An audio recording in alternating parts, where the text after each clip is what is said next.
Everybody have a blue marble? Yes. Good. Well, I have two goals today, this morning, starting things off. Goal number one is that I want to steal a little piece of your heart and replace it with this little blue marble. And goal number two is I want you to think about water differently from today on for the rest of your life. I want you to understand yourself and your relationship to water in a completely different way that maybe you've never ever thought about. Now this image behind me is called the blue marble.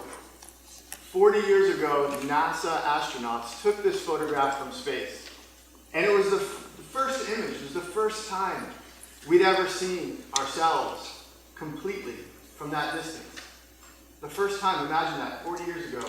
So this is the most reproduced photograph of all time. There's no other photograph that has been printed, duplicated, shared as many times as this image, and it's called the blue marble. Right, we live on a small blue planet. I want you to take your blue marble, put it in your hand, and hold it like that, about arm's length. This is what we look like right now from 1,000,000 miles away. If we could all take this room and turn it into a spaceship and fly 1,000,000 miles away and turn around and look back, this is what we would look like right now. Now you notice a couple things about us. We are blue. We live on a blue planet. We call it planet Earth, but it's really planet water. 3/4 of our planet is covered with water. Most of the life, the vast majority of life on our planet is in that water. We are 3/4 water. We're a water planet. Sometimes we don't act like it, especially here in Arizona. We kind of forget that we're living on a water planet, but we do live on a little blue planet. And the other thing you'll notice about us is that we're small. From 1,000,000 miles away, that's how big we look. I did the math. I was co-captain of my high school math team, so I got pretty much in the ballpark. 1,000,000 miles away, we look this big. We look like a small blue marble. Which means, to some people, means that nothing really matters. We're tiny and insignificant. But to me, and I hope to you, that means that everything matters.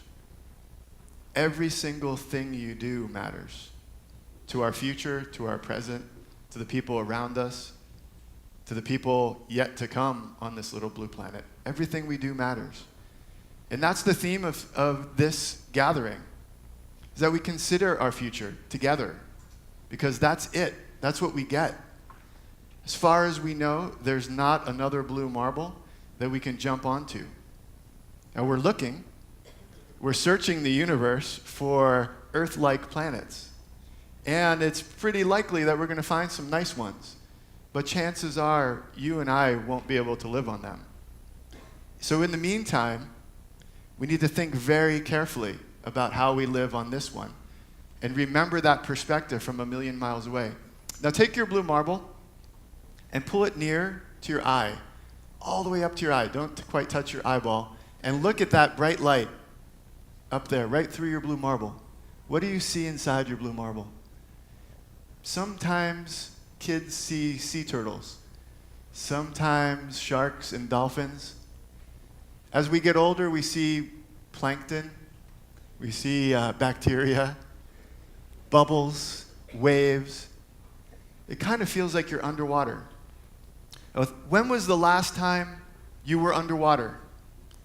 Has anybody been underwater in the past year? In a lake, a river, a swimming pool, maybe in the ocean? In a bathtub? That's fun. Underwater is underwater. How did you feel when you were underwater? Peaceful. Relaxed. Maybe slightly meditative or introspective.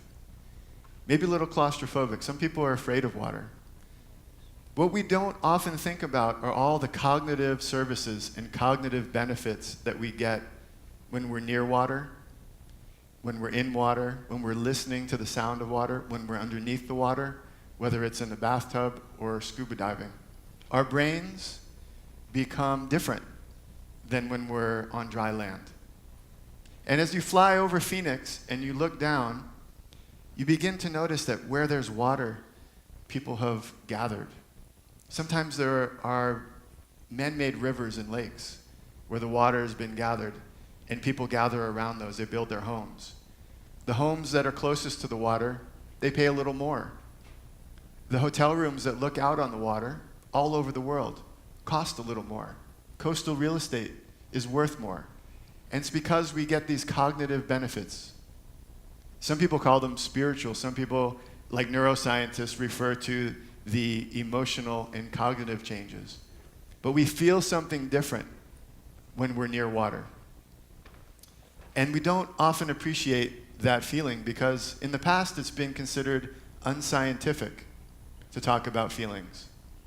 But that is completely changing because neuroscience is studying our emotions. Neuroscience is studying how we feel happy, how we feel sad, how we feel fear, how we feel joy and empathy and compassion. So this fuzzy feeling talk that used to be off limits to scientists is now right in the middle of science.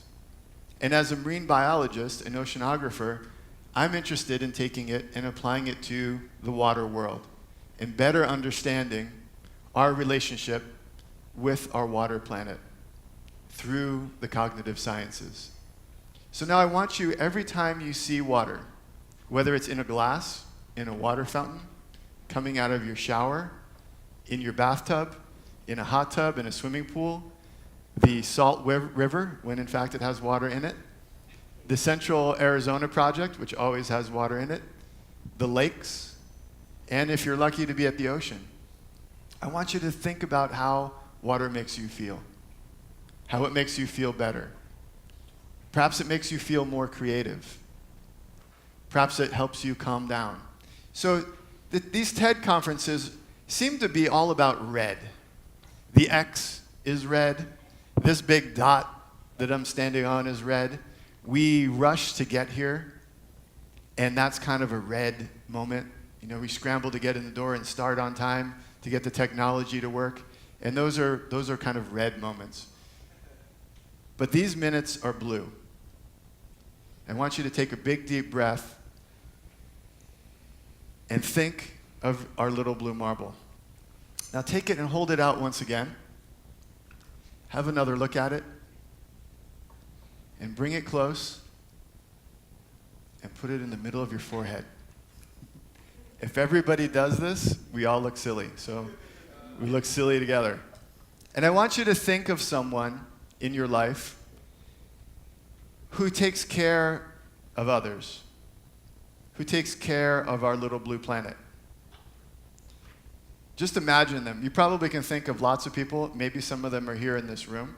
But I just want you to imagine one person that you owe some thanks to, that maybe you haven't said thank you to.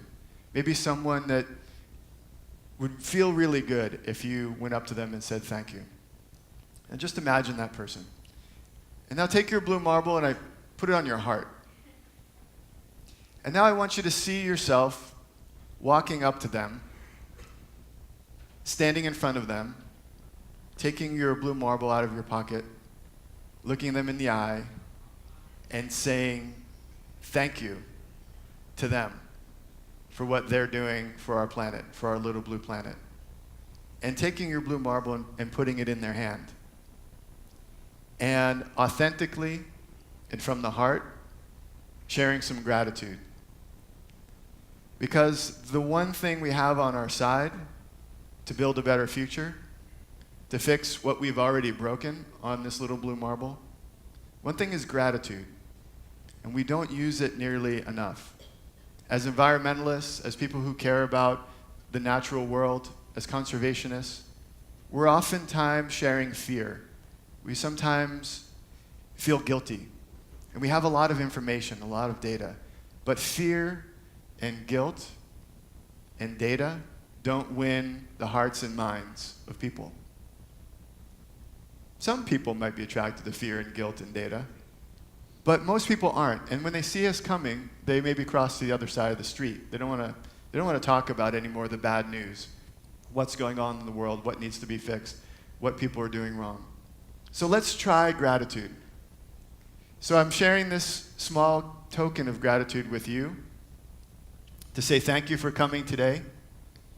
Thank you for moving yourself, your parent, your friends, getting here on time, and spending the day with TEDx Phoenix. And I want you to take this small token of gratitude and remember what it represents. Remember what it means. Remember that it's our little planet, and pass it on to somebody. And share that gratitude. And tell them to take their marble and continue to pass it on. Because now your marble is one of 1 million blue marbles that are being passed from person to person around the world. One of these marbles reached the hands of the Dalai Lama the other day. James Cameron got one, and he took it to the bottom of the ocean. Jane Goodall was given a blue marble. My daughter Grace has gotten some blue marbles. All of you now have a blue marble, full of gratitude, full of plankton, full of sea turtles, full of life, for you to pass on, to create that future that we're all hoping for, that we're all working for, that we're all learning about how to create. So welcome to TEDxKids Phoenix. It's going to be a great day, and thank you for the opportunity to share gratitude and put a little blue veneer on this red morning. So thank you very much.